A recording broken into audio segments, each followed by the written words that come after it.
Bismillahirrahmanirrahim. Assalamualaikum warahmatullahi wabarakatuh.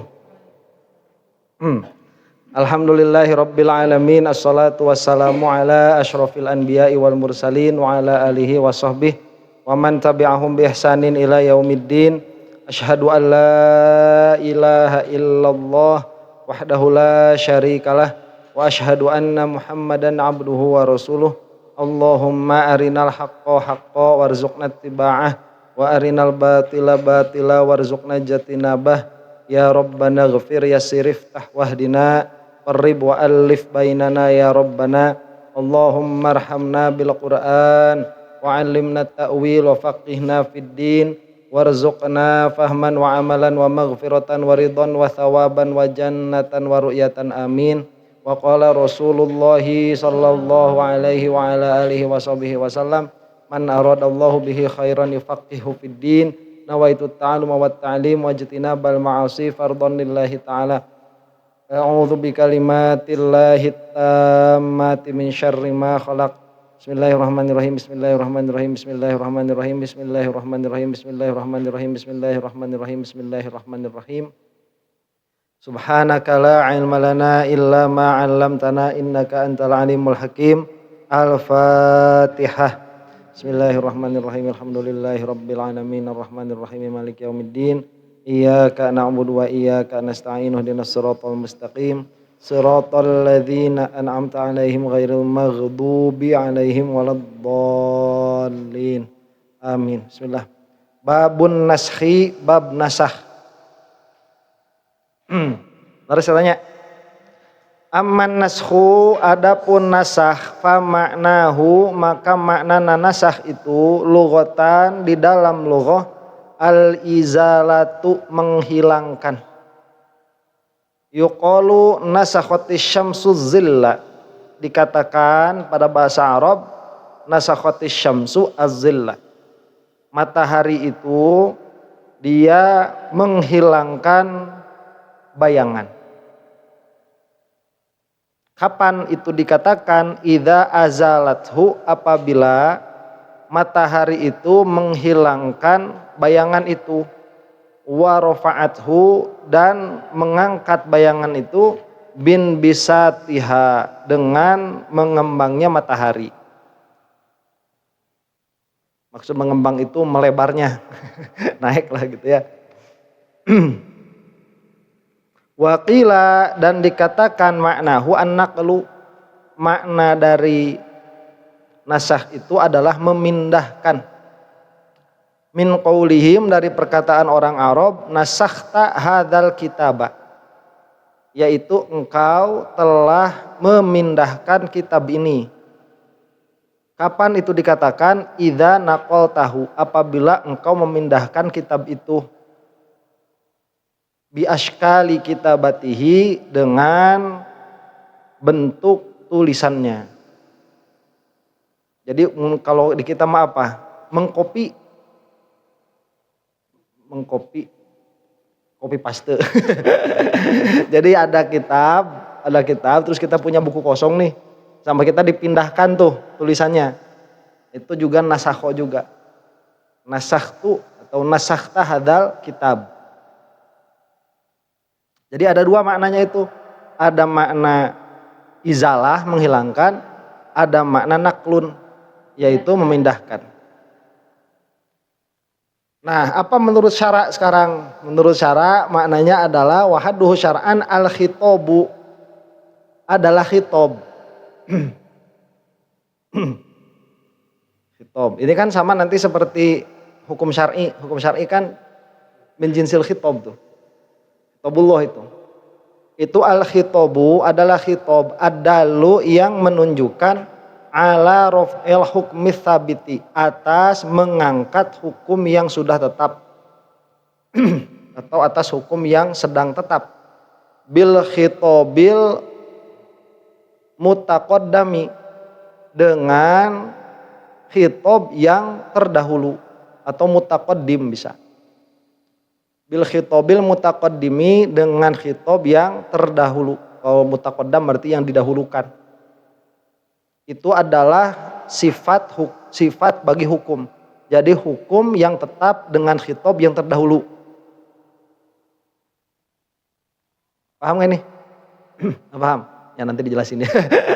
Ala wajhin atas arah laulahu, jikalau bukan karena khitab yang menuduhkan kepada raf'il hukum itu, laka nasabitan, maka hukum yang sabit bil khitab mutaqaddim itu akan tetap. Ma'atarohihi anhu, beserta terakhirnya khitab yang menunjukkan kepada raf'ul hukmi anhu, dari hukum sabit bil khitab mutaqaddim. Nah, itu domirnya balik ke situ. Hadza haddun nasikh, ini adalah had nasikh. Enggak paham? Enggak paham. Gini. Hukum syar'i itu ada berapa? Hukum syar'i ada 5 ya. 1 itu yang taklifi itu. Jadi kalau ditanya hukum syar'i mutlakon, biasanya dijawabnya itu yang taklifi langsung biasanya. Kalau mau rapi, jawab 2 dulu.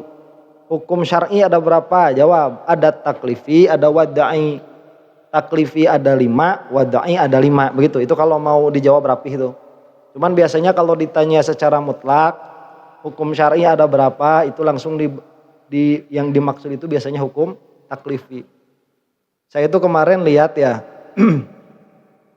lihat soal-soal ujiannya Habib Ali waktu di Yaman, ujian fikih itu soalnya ada 100 kalau nggak salah itu, pakai bahasa Arab. Riweuh jamun orang ujian juga gitu. Itu rukun sujud sahwi ada berapa? Itu harus hafal itu teh. Ya, yang melazimkan kepada sujud sahwi ada berapa? Bagaimana cara mengerjakannya? Sujud apa hadnya anu? Ya, itu ditanya semua. Itu harus hafal, harus di luar kepala.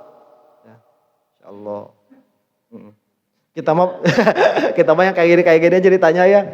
Hukum syar'i ada berapa? Nggak ulang lah. Loading dulu itu mah. Masya Allah. Kayaknya itu ilmu mah fis sudur. Ya diulang-ulang terus itu, dah kita makan tahu ya, atau pupuriheun ngapalkeun di Mahtara ya, atau di majelisnya sing rajin begitu. Nanti juga bakal liur sendiri. Nah begini, jadi sebetulnya kalau kata pensyarah ini bukan had dari nasah, ini adalah had dari nasikh sebetulnya, yang menasah. Jadi hukum syar'i itu ada berapa? Ada 5, dari wajib sampai haram gitu ya. Nah, bagaimana suatu perkara ini dia tetap dihukumi oleh salah satu dari hukum syar'i ini? Nah, jawabannya itu dia tetap dengan khitab. Kalau ada khitab yang menunjukkan kepada jazm berarti dia wajib. Kalau ada khitab tolab ya, kalau ada khitab tolab yang menunjukkan kepada jazm berarti dia wajib. Kalau khitab tolab tidak jazm berarti sunnah. Kalau dia khitab ikhtiar berarti mubah. Kalau khitab tarkul amal atau tarkul fi'li dengan jazm berarti haram.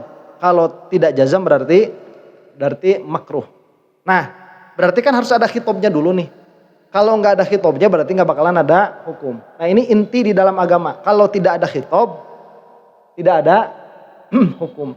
Nanti khitabnya itu bisa khitab am, bisa khitab khos. Berarti suatu perbuatan mukallaf. Contoh misalkan minum khamar. Minum khamar itu perbuatan mukallaf bukan? Perbuatan mukallaf. Nah minum khamar ini diberi ikhtiar oleh Allah itu. Mau minum ya silahkan, tidak pun ya silahkan. Berarti ada ikhtiar. Ya, berarti subutnya khamar dengan khitab. Nah, datang kemudian khitab yang lain dengan objek yang sama. Objeknya sama minum khamar. Tapi khitab yang lain ini dia mengangkat hukum yang telah tetap oleh khitab sebelumnya. Yang mana oleh khitab sebelumnya tetapnya itu ikhtiar. Kemudian ada apa? Ada tolab tarkun bil jazmi. Ada tolab meninggalkan secara jazm. Karena objeknya sama dan khitab yang ini mengangkat hukum yang sebelumnya, maka disebutlah khitab yang ini nasikh.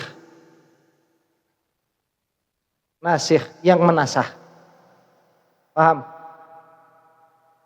Jadi kalau sebelumnya tidak ada khitab, tidak bisa disebut nasikh. Misalkan perintah sholat pertama kali, apakah itu menasah hukum yang sebelumnya? Tidak. Kenapa? Karena sebelumnya tidak ada khitab. Paham? Ada kewajiban bagi orang yang merasakan dirinya itu hampir mati. Kutiba alaikum idza hadara ahadakumul mautu wasiyatun. Diwajibkan atas kalian apabila merasa maut akan datang, apa yang diwajibkan itu wasiat. Nah, wajib wasiat bagi orang yang merasakan akan datang mati ini tidak bisa disebut nasikh. Khitab ini. Kenapa? Karena sebelumnya tidak ada khitab. Paham? Nah setelah itu datanglah khitab untuk membagi waris kepada pemilik sahamnya. Nah berarti kan wasiat ini dia mansuh. Jadi kewajiban memberi wasiat jadi mansuh. Makanya yang namanya nasikh itu al-khitabud dalu adalah khitab yang menunjukkan ala raf'il hukmi, terhadap diangkatnya hukum. Yang mana hukum yang diangkat ini as-sabiti bil khitabil mutaqaddim, itu tetap dengan khitab mutaqaddim ala wajhin, atas wajah laulahu, jikalau bukan karena datangnya khitab yang kemudian ini lakana sabitan, maka hukum yang terdahulu akan masih tetap. Paham? Dan menasah ini harus lebih terakhir daripada yang dinasah. Nah itu pengertian nasikh sebetulnya gitu. Itu bukan pengertian nasah sebetulnya, tapi pengertian nasikh. Nah karena dia nasikh maka dia ada perbuatan nasah. Wa yu'khadhu minhu haddun naskhi, maka dari had nasikh diambillah had nasah. Kalau nasikhnya itu kan khitab dalun, khitab yang menunjukkannya itu nasikh, maka nasahnya itu raf'ul hukmil madhkur bi khitabin ila akhirih, mengangkat hukum yang disebutkan, maksud yang disebutkan itu yang telah tetap dengan khitab yang terdahulu bi khitabin mutaqaddimin, dengan khitab yang mutaqaddim ila akhirih ala wajhin lawalahu lakana sabitan ma'atarhihanhu gitu. Paham ya? Nah, diambillah dari situ. Jadi ya karena enaknya bahasa Arab tuh begitu. Kalau kita ngaji sorof, ya ada usul sebetulnya dari sorof itu. Apa usulnya? Kita sebut asal. Apa asalnya? Usulnya apa? Usulnya itu masdar. Maka yang lain furu'. Ya. Maka kalau kamu paham furu', maka kamu pasti paham usul. Paham nggak apa itu nasikh? Tahu apa al-khitabud dalu begitu? Oh, paham nggak nasah? Pasti paham. Yaitu raf'ul hukminya. Paham? Nah itu. Itu sebetulnya dalam sorof itu. Jadi sorof itu tidak dihafal sebetulnya dia itu. Konsep. Jadi dia ada satu kata yang mana kata ini masdar. Nah masdar ini nanti kalau misalkan dia itu dikoyid dengan zaman madi jadi fi'il madi. Dia dikoyid dengan zaman mustakbal atau hal jadi mudhari'. Dia zat yang memiliki perbuatan itu berarti dia fa'il. Dia menjadi sesuatu yang terkena oleh perbuatan itu berarti dia maf'ul. Terus seperti itu. Ya. Nah kalau faham asal belum tentu faham furu'. Makanya kalau ada orang berbicara tentang furu', tanya asalnya sama kita. Kalau ditanya tentang furu', dia bisa menjawab, tapi ditanya tentang usul dia tidak bisa menjawab, berarti ilmunya tidak bisa dipertanggungjawabkan. Itu mah cuman apa? Bahasa orang nama. Apa cangkem? Awang-awang hungkul, ya. Karena nggak paham usul. Benar sih. Nah cara baca itu, baca kitab itu faraun minan nahwi. Ari kitab bisa baca, ari nahwinya nggak bisa. Berarti sebenarnya sakalan. Itu mah kitab hasil masantren berarti. Ya, sakalan juga didinya Ustaz launan sok aman nashu. Nanti kalau misalkan disuruh baca kitab bisa tuh. Aman nashu pamaknahu lughatan al-izalah tuh bisa jawab. Coba itu apa? Enggak tahu. Berarti apal cangkem. Ya. Iya. Enggak malaka. Saya tuh dulu pernah waktu kecil itu kan belajar baca Quran ya. Qurannya itu dikasih yang per juz. Cuman yang tebal yang segala komplit ya. Karena dulu mahal kan, dulu mahal ya kayak gitu teh. Itu cuman punya 2 juz, 3 juz itu. Cuman dia lengkap, Arabnya ada, Indonesianya ada, terjemahannya ada, perkataannya ada begitu. Itu 1 juznya segini. Biasanya kan kalau sekarang yang 1 juz tipis-tipis ya. Yang tebal-tebal segini nih punya 1 juz itu. Nah pas ngaji lancar, pas ngaji itu. Si bapak mah percaya urang teh bisa ngaji, Bang. Gus cenah ka Mang Agus teh. Tong nu eta Qur'anna cenah. Nah aya latenan cenah. Aya latenan disangkanya kita itu baca yang Latinnya itu. Ganti cenah Qur'anna. Ente cenah Pak ya mah bisa aya percaya cenah. Dikasih. Sama mereka baca Latin. Allahu Akbar. Iya betulnya kan. Makanya kalau misalkan ada ustaz bawa kitab itu tenteng kemana-mana, kan dia lah tunggu eta kitab lah. Kasih kitab yang baru tuh. Coba. Pas langsung keluar langsung kesangan. Ya. Kasih kitab itu yang masih bersih. Baru beli dari ABC itu. Ya, langsung mikirin. Langsung mencur lah. Berarti enggak tahu usul. Begitu. Yang dipegang aja. Makanya pas banjir kan ke bawah air tuh, hilang sampai ilmu-ilmunya tuh. Harus pesantren lagi. Cuma pada itu pesantren sampai tahun 15 tahun, anaknya kudu 15 tahun deh. Pesantren begitu. Ya. Ini ilmu mat di mana pisudur. Jadi kalau dia itu menerangkan tentang satu furu, cek usulnya. Kalau usulnya bisa, berarti dia paham betul. Begitu. Karena sebetulnya itu terbalik. Kalau bisa usul, belum tentu bisa furu. Ya. Ngaji alfiyah jago, jurumiyah jago, kasih kitab samsiah. Ngucur deui wae teh sarua. Ya. Ngucur kesang. Naon cenah. Kumaha macana. Itu ada tuh di YouTube tuh yang bilang begitu. Iya cenah Ustaz saya yang ngerasa gitu. Jadi ngaji nahwunya bagus, jurumiyahnya bagus, imritinya bagus, alfiyahnya bagus. Tapi kalau dikasih kitab, pusing. Nah itu ada tuh kayak gitu. Fa kharaja bi qoulihi asabitu bil khitabi. Nah karena ini berbicara tentang ta'rif, maka kita membahas ta'rif sebagaimana Manatikoh membahas ta'rif. Ta'rif itu kan jami' wal hasir. Dia mengumpulkan afrodnya dan mengeluarkan yang selain afrodnya. Maka keluarlah dengan perkataan asabit bil khitab, yang tetap dengan khitab. Apa yang keluar? Raf'ul hukmis sabiti bil bara'atil asliyah, mengangkat hukum yang tetap dengan pembebasan yang asli. Dengan pembebasan yang asli. Apa maksud pembebasan yang asli itu? Adamit taklifi bisyai'in, dengan tidak adanya taklif bisyai'in dengan suatu perkara apapun. Paham gak bagian ini? Paham? Jadi begini, ini diulang-ulang ya dari kemarin nih. Allah itu memerintahkan kepada kita dengan perintah yang tajaddud, yang senantiasa baru. Nah, perintah yang senantiasa baru ini kita harus mencari. Jadi bukan lucunya ya, susahnya beragama tuh gini. Ngerjain perintah itu susah nggak? Susah. Masalahnya perintahnya juga harus dicari. Itu susahnya kita agama tuh, ya Allah sama Allah tuh susahnya begitu. Makanya kenapa kita dikasih akal yang luar biasa kayak gini tuh. Ya, cik orang banyak ngerjakeun aja geus hese. Kayak ini mah kayak kita nyuruh kayak gini, kamu harus mengerjakan apa yang saya suruh. Apa yang harus saya kerjakan, yang kamu suruh apa? Cari sendiri. Aduh, orang udah pusing tah. Ya, di dalam agama itu begitu. Kita harus mengerjakan apa yang Allah perintahkan.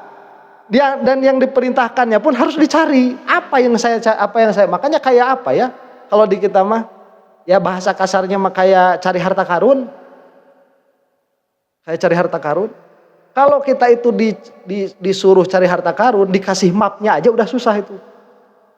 Nih cari harta karun dikasih map, udah susah.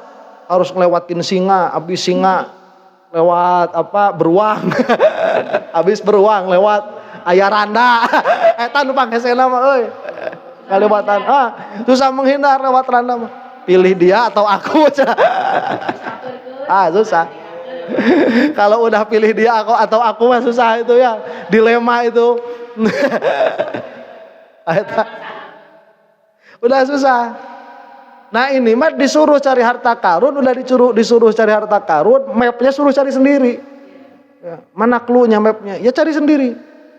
Nah kita itu disuruh mencari apa yang oleh Allah perintahkan. Udah gitu, udah ketemu harus dikerjakan. Nah bagaimana kita itu mengetahui apa yang Allah perintahkan? Ya lewat Quran, lewat hadis. Berarti kan begini nanti nih, kita lihat sumbernya Al-Qurannya. Orang ini disuruh sholat menghadap ke Baitul Maqdis. Ya, nah, tahu dari mana? Misalkan orang ini sholat menghadap Baitul Maqdis. Ya tahu dari syarat, sabab dan tidak adanya mania. Dari adanya sabab, adanya syarat, tidak adanya mania, maka dia tahu dia harus sholat ke Baitul Maqdis. Nah tatkala ada khitab yang menunjukkan, dalil disebutkan nanti ya, ada dalil yang menunjukkan bahwa dia itu harus sholat tidak menghadap Baitul Maqdis, yaitu menghadap Ka'bah, maka dalil yang menunjukkan kepada bahwa dia itu harus sholat menuju Ka'bah, ini adalah nasikh kepada perbuatan sebelumnya. Sebetulnya perintahnya mah nggak ada nasikh, tajaddud. Kalau kemarin mah benar ke Baitul Maqdis, kalau sekarang mah ke Ka'bah. Jadi ada nasah nggak sebetulnya? Nggak ada tajaddud. Perintahnya terus ta'aluk perintahnya tajaddud. Jadi sebetulnya di dalam perintah hakikat tidak ada nasah mansuh. Nasah mansuh itu di dalam dalil yang menunjukkan kepada adanya perbuatan itu. Paham? Makanya karomah yang paling susah itu istiqomah. Sekarang bisa ngerjain, besok belum tentu. Besok bisa ngerjain, lusa belum tentu. Kita itu disuruh ngaji sama Allah tajaddud. Terus disuruh ngaji itu. Disuruh sholat, terus tajaddud. Sekarang suruh sholat, besok juga. Ya. Celokonya apa? 1000 kali mengerjakan, habis sama satu nggak ngerjain. Kalau dibawa mati itu. Ya. Cirinya su'ul khotimah. Kalau dibawa mati mah ya dalam pengertian nggak habis. Cuman dalam derajat mending kene 1000 teu salat pas salat maut gitu kan. Itu ciri husnul khotimah. Ya, yang 1000-nya ini nanti bisa jadi dia itu yang terakhir ini bisa jadi tanda tidak dikabul yang 1000 sebelumnya.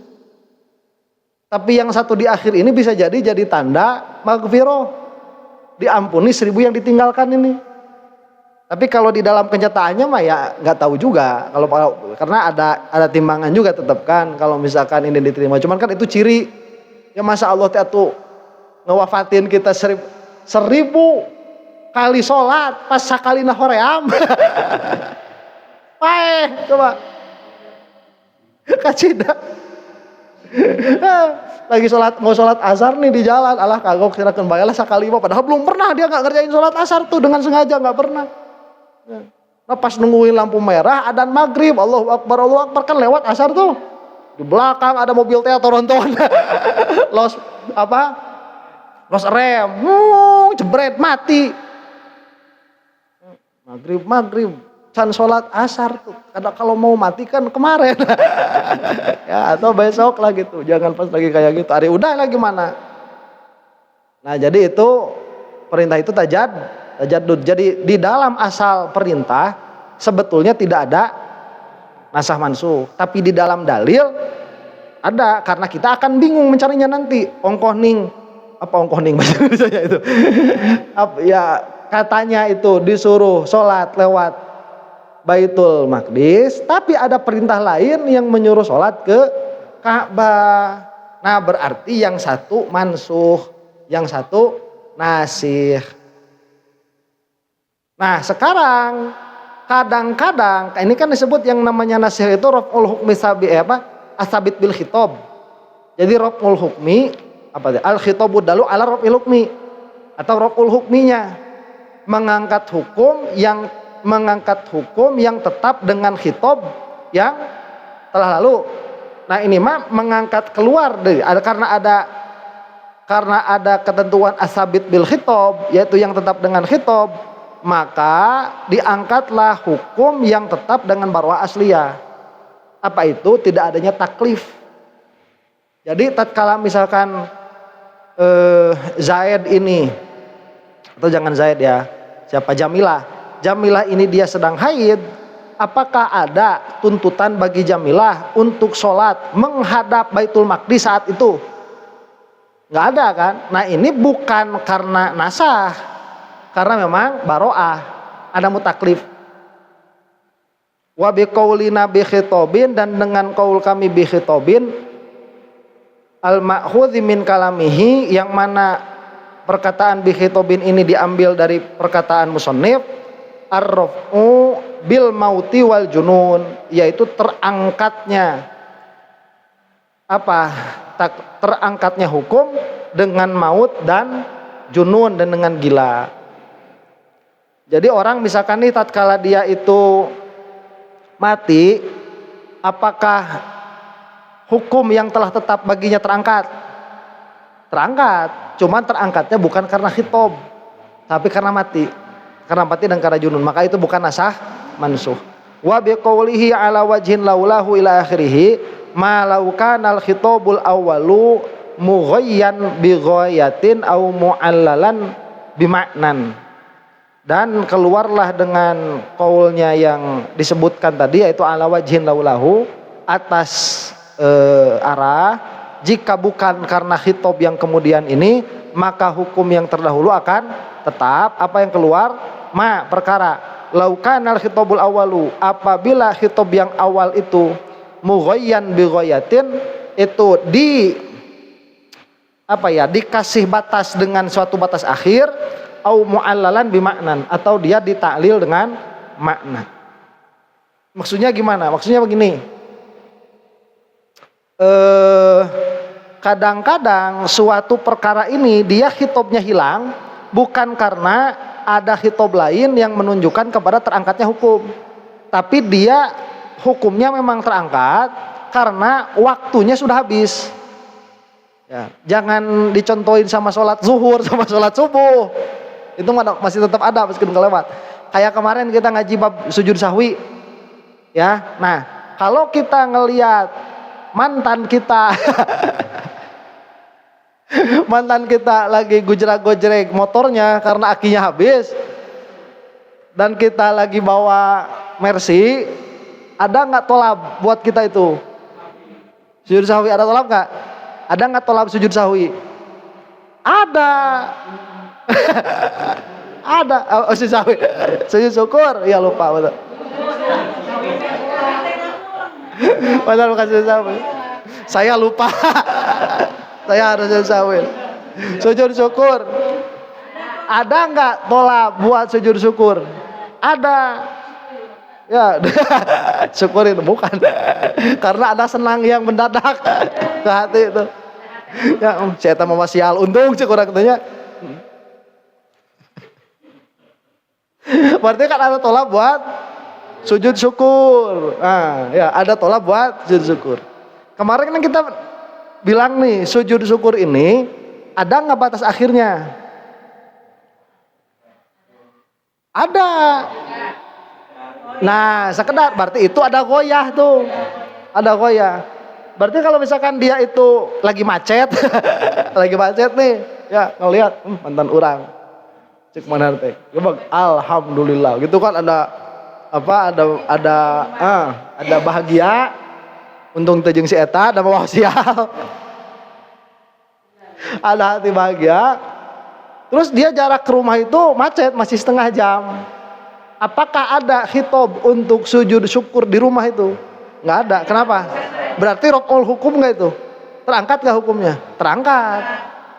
Kesunahan sujud syukurnya sudah terangkat. Cuman itu bukan karena nasah mansuh, tapi karena apa? Karena habis. Ada goyah. Atau ditaklil. Itu pun terangkatnya hukum.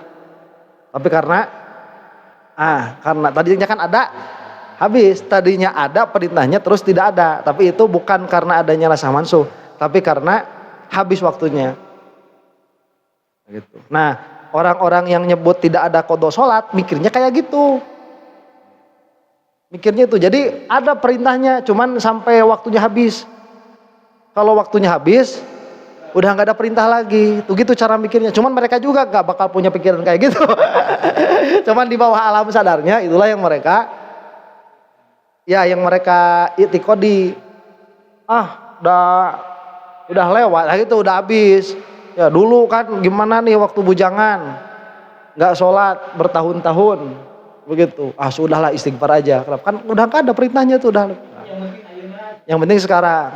Padahal yang namanya khitob itu dia tetap ada yang namanya perintah itu. Karena yang namanya sholat itu dia tidak berhenti perintahnya karena habis waktu.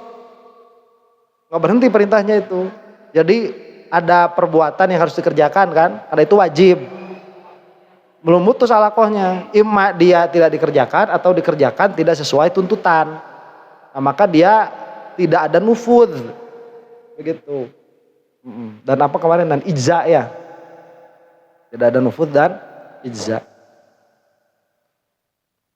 Kemudian wasarrohal khitabus tsani bimuqtadha dzalika fa innahu la yusamma nasikhon lil awal.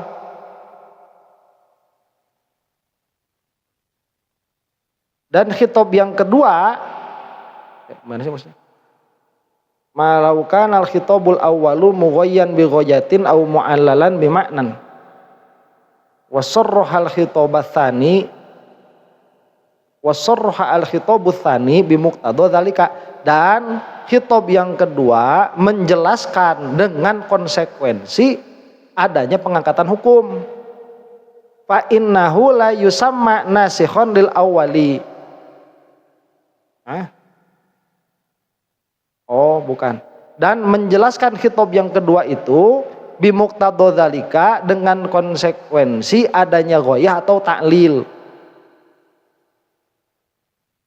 Nah, ini mah contoh buat apa ya? Contoh, jadi dia ada dua khitab.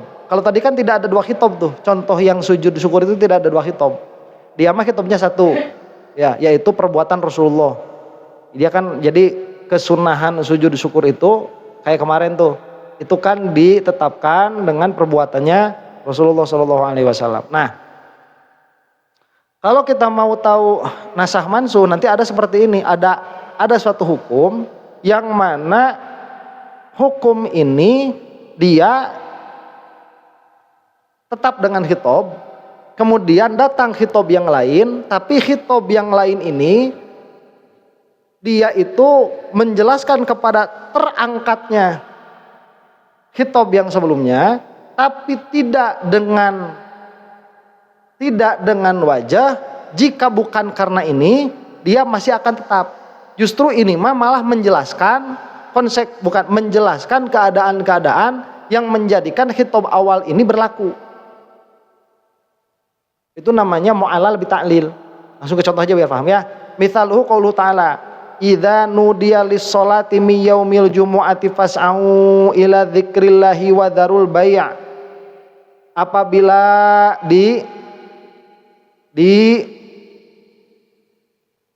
dipanggil untuk sholat pada sebagian hari Jumat, maka bersegeralah mengingat Allah dan tinggalkan jual beli. Jadi yang disuruh ditinggalkan apa? bukan tidur. Wah, jelema sare mah udah teu kena ku hitop. Ya, maka apa? Tinggalkan jual beli. Berarti kan hudang lah. Fatahrimul bai'i, maka di sini ada apa? Coba. Ya, jadi ini perintah, bukan ada perintah. Ya, ini perintah atau larangan nih? Perintah atau apa? Terus.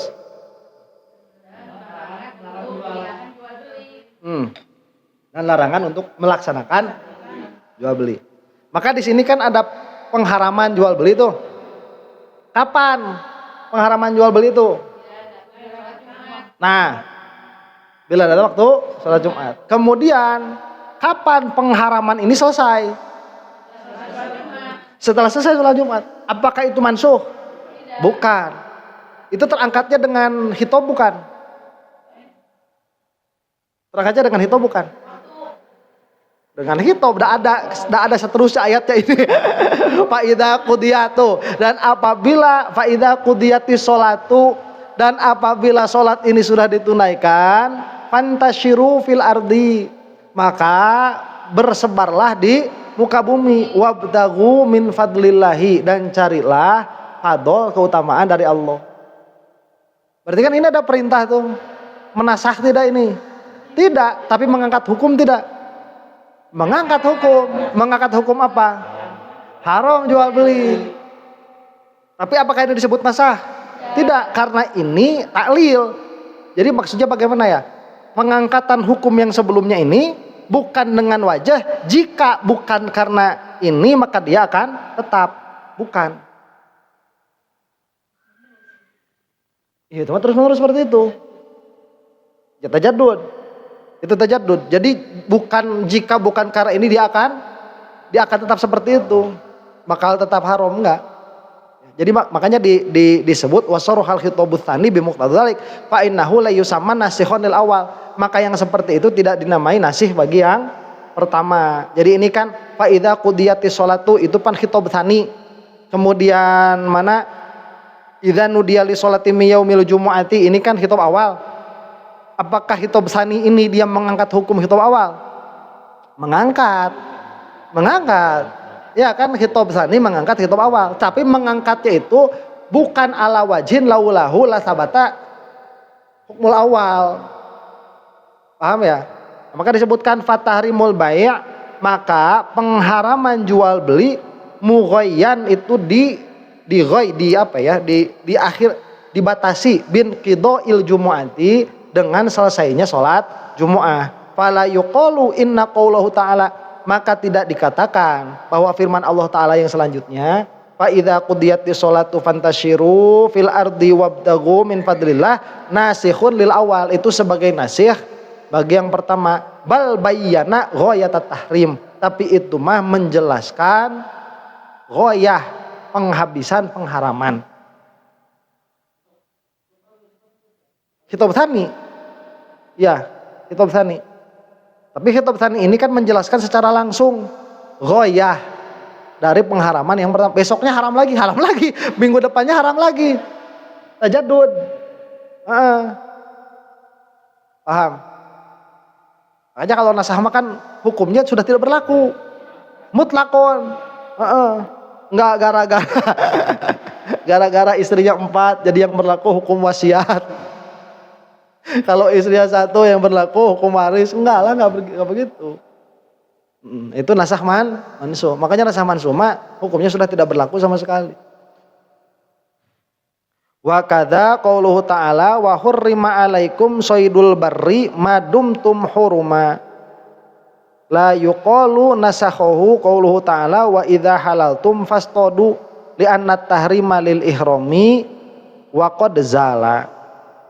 Demikian pula perkataan Allah Subhanahu wa taala, dan diharamkan atas kalian semua berburu hewan darat selama kalian dalam keadaan ihram. Nah, berarti kan kalau sedang ihram datang khitab kan tidak boleh berburu. Itu awal tuh.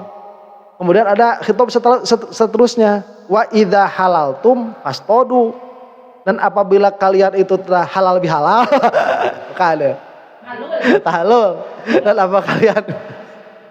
apabila kalian itu sudah apa?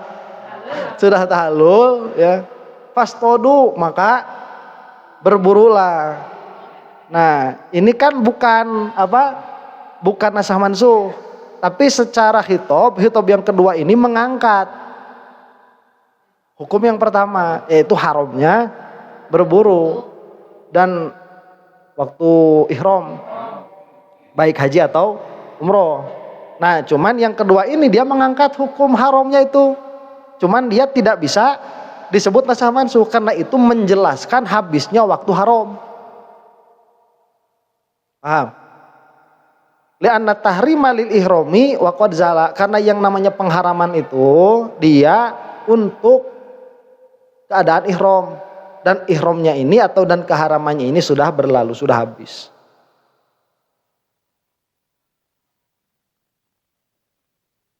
Wa biqaulihi, dan keluarlah dengan perkataan dari ta'rif itu, ma'atarohihi anhu, beserta berakhirnya khitab itu, khitab yang kedua dari khitab yang pertama. Apa yang keluar? Mattasola bil khitabi, yang bersambung dengan khitab, min sifatin au syartin au istithnain, baik itu berupa sifat atau syarat atau istisna. Paham ini? Enggak paham? Apa contohnya ya? Saya kurang referensi Quran nih. Apa ini misalkan contohnya? Contohnya begini nih.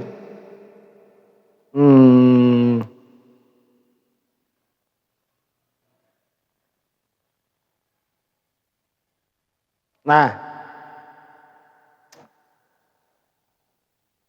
misalkan ya, orang yang apa tuh? Nah, udah sudah. Apa yang mustasna? Misalkan perintah untuk sholat Jumat nih, Perintah untuk sholat Jumat itu dia kan umum. Bahasanya tadi mana? Idza nudiya lis shalah mi yaumil jumu'ati fas'au ila dzikrillah. Berarti umum tidak ini? Umum.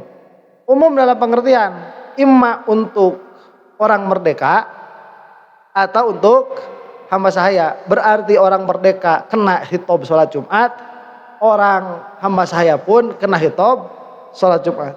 Tapi ternyata orang yang hamba sahaya itu tidak diwajibkan, harus izin. Berarti dia kan mustasna, dikecualikan. Nah, apakah itu dia tetap dulu kemudian dinasah, atau dia memang sedari awal tidak kena khitab? Nah, sedari awal dia tidak kena khitab. Kenapa? Karena dia mustasnan, bukan karena nasah. Jadi kalau nanti ada ilah, ada pengecualian, ada istisna, atau ada sifat begitu, nah ini berarti bukan nasah mansuh, tapi itu penjelasan. Paham ya?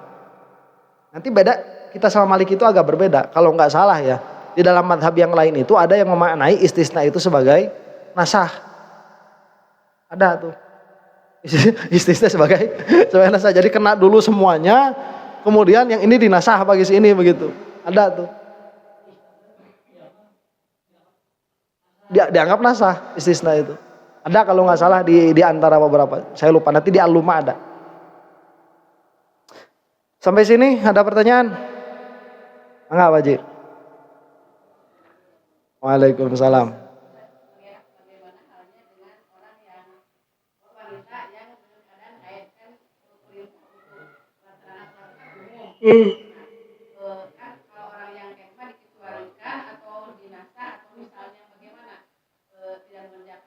Oh, itu mah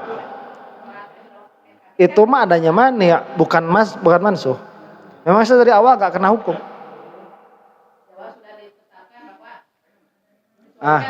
Ya, jadi sedari awal memang memang nggak kena.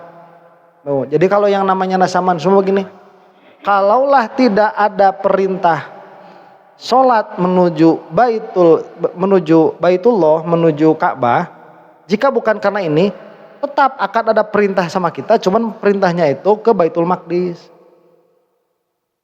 Paham? Tapi karena ada khitab yang ini, sholat ke Baitul Maqdis, jadi pindah ke Ka'bah, ke Baitullah. Berarti ini nasikh. Karena jika ini tidak ada, ini akan tetap ke sana. Paham? Nah kalau misalkan tadi makan Jumat mah dia ada perintahnya, larangan untuk jual beli, larang jual beli. Nah larangan jual beli ini kan hilang, bukan karena adanya khitab ini, tapi dia memang waktunya hilang begitu. Idza nudiya mi yaumil jumu'ati, ya habis sendiri begitu. Kalau waktunya habis, maka dia bukan nasakh mansuh. Kalau yang tadi yang haid, ada karena ada mani, itu bukan nasakh mansuh. Ada lagi?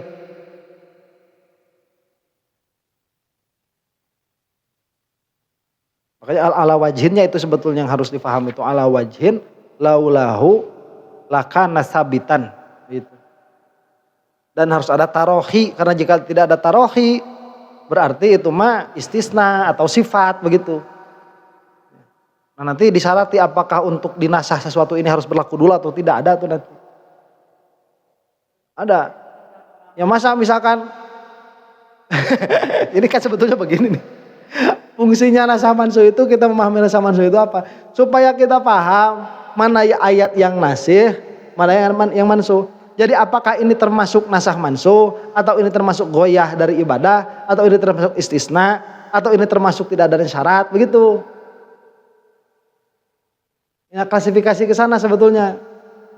Jadi kan orang-orang yang lebih pintar kepada suatu ilmu, lebih bisa mensortir kemana ilmu ini masuk kategorinya sebetulnya itu.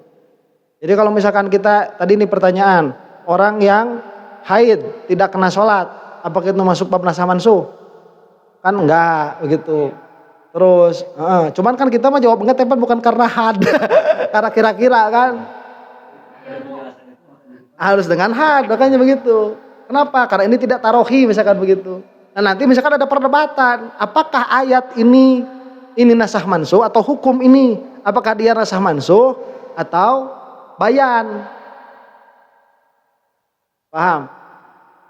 Ini penjelasan atau nasakh mansuh. Nanti ada pertanyaan seperti itu. Nah ulama bakal berbeda pendapat dalam beberapa hal tertentu. Kata sebagian ulama ini adalah bayan, kata ulama yang lain ini adalah nasakh mansuh. Kenapa? Karena nasakh mansuh itu yang satu harus dikerjakan dulu. Udah dikerjakan, baru ada pindah. Masa belum dikerjakan udah pindah? Berarti itu mah bukan nasakh mansuh tapi bayan. Kita bilangnya nggak usah dikerjain, yang penting tarohi. Yang penting tarohi. Ini dikerjain belum? Tapi perintahnya udah ada kan? Belum ada orang ngerjain, udah dirubah lagi perintahnya. Enggak, kita mah. Yang penting tarohi, yang penting di akhir. Makanya ada koyah di akhirnya apa? Ma'a tarohi. Paham? Nah itu. Allahu a'lam. Ada lagi pertanyaan?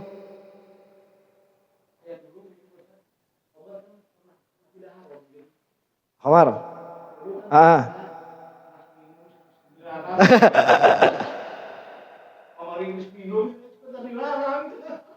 Ya itu makan nasakh mansuh jelas itu ya. Itu nasakh mansuh itu mah jelas.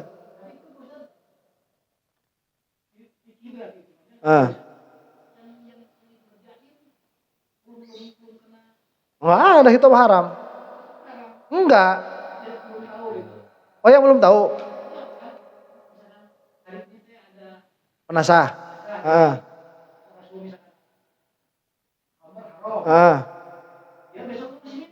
Udah nggak tahu. Enggak, itu namanya belum sampai dakwah. Itu namanya belum sampai dakwah. Masih kena taklif yang dulu. Masih aman. Masih aman. Dia kena taklif yang dulu. Makanya nanti kan ada di dalam bab dosola tuh ada tuh di dalam Aluma tuh. Ini belum sampai dakwah, sholatnya seka inget. Apakah harus diqodho?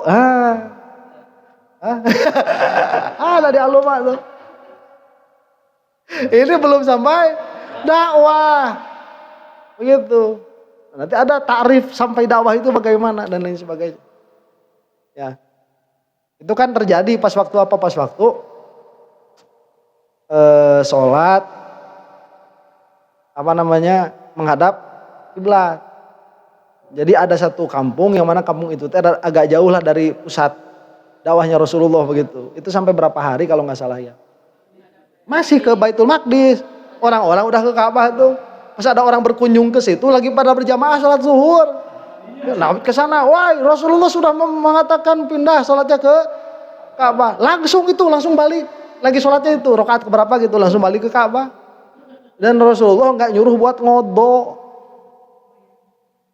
Rasulullah nggak nyuruh buat qodoin itu. Ya ngerjain. Iya. Ya ngerjain soalnya itu kan belum sampai dakwah gitu.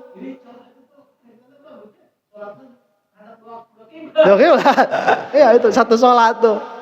Satu sholat. Terus itu sahabatnya tidak membatalkan. Pulang dari awal langsung pindah. Pindah kiblat tuh, langsung pindah posisi. Enggak disuruh buat qodho. Kenapa? Karena belum sampai dakwah. Nah permasalahannya apakah kita dulu belum sampai dakwah? Nah, itu pertanyaannya. Karena ada kriterianya. Belum sampai dakwah itu. Ada. Ya bagaimana seseorang itu bisa dikatakan tidak sampai dakwah kepadanya. Itu ada. Nah itu yang susahnya itu. Apalagi zaman sekarang. Saya terus bentar ya. Allahu a'lam bishawab.